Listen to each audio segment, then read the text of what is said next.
Terima kasih kerana menonton drama ini yang dibawakan oleh TV3.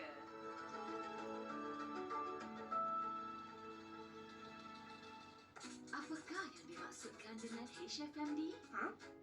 HFMD adalah penyakit tangan, kaki dan mulut yang merebak melalui cecair atau rembesan dari hidung, mulut dan tekak. Tanda-tanda seseorang dijangkiti HFMD adalah ulcer di mulut, lidah dan tekak, ruam dengan lepuh di tapak tangan, tapak kaki dan kawasan lampir, demam. Kanak-kanak yang dijangkiti juga berkemungkinan mengalami gejala jangkitan saluran pernafasan, muntah, cirit-birit dan kurang selera makan. Komplikasi jangkitan HFMD termasuk dehidrasi, radang otak, radang dan kegagalan jantung. Sebagai langkah pencegahan, ibu bapa atau penjaga dinasihatkan untuk sentiasa menjaga kebersihan diri anak-anak, menjaga kebersihan persekitaran, mengamalkan cuci tangan dengan kerap dan betul, menjalankan proses nyah kuman di permukaan yang tercemar. Segera mendapatkan nasihat daripada doktor sekiranya anak anda mempunyai gejala jangkitan HFMD. Tidak membawa anak yang mempunyai gejala HFMD ke tempat awam, termasuk taska, tadika dan prasekolah.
I'm Anita Wu, you're watching Nightline. The top stories.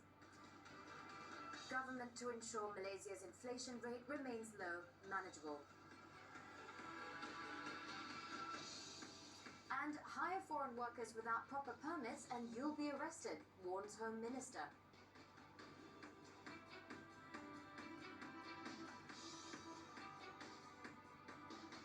We begin with this headlining story. Although inflation rates are rising in many countries across the globe, Malaysia still has among the lowest at 2.8% due to the government's commitment in implementing price control measures, especially for essential goods. Despite this, Communications and Multimedia Minister Tan Sri Anwar Musa said the government will strive to keep the inflation rate in Malaysia low and manageable to ensure the well-being of the people. According to Tan Sri Anwar, the government, through the Special Task Force on Jihad Against Inflation, which he chairs, would give attention to all prices of goods and services that could contribute to the increase in the inflation rate, apart from chicken, eggs and cooking oil.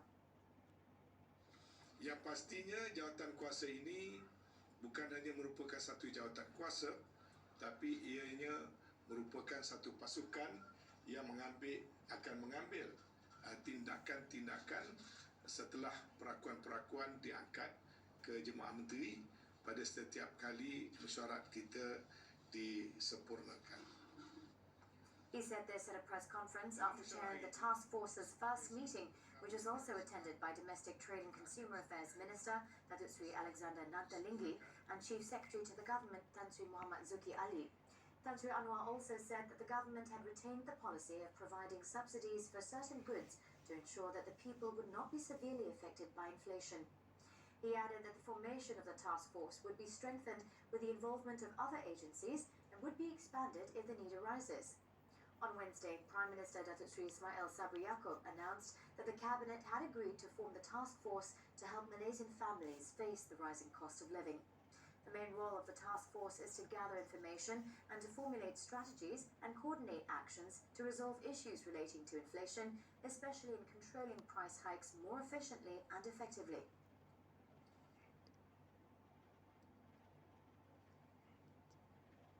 In other news, the government has provided 1 billion ringgit to help the people, including additional chicken and egg subsidies for the next 2 months to help the people deal with the rising cost of living. Finance Minister Datuk Sri Tengku Zafrul Abdul Aziz said this also included additional cash assistance worth 630 million ringgit paid to recipients of Bantuan Keluarga Malaysia from Monday. In a statement on Thursday, Datuk Sri Tengku Zafrul said the government is committed to controlling the cost of living in the country by providing an additional subsidy allocation of 370 million ringgit for July and August this year. He added the additional subsidy allocation was following the Agriculture and Food Industries Ministry's announcement on Wednesday on chicken and egg subsidies, putting the projected subsidy expenditure for 2022 at 77.7 billion ringgit. He also said that the government is constantly increasing assistance and subsidies to help the people.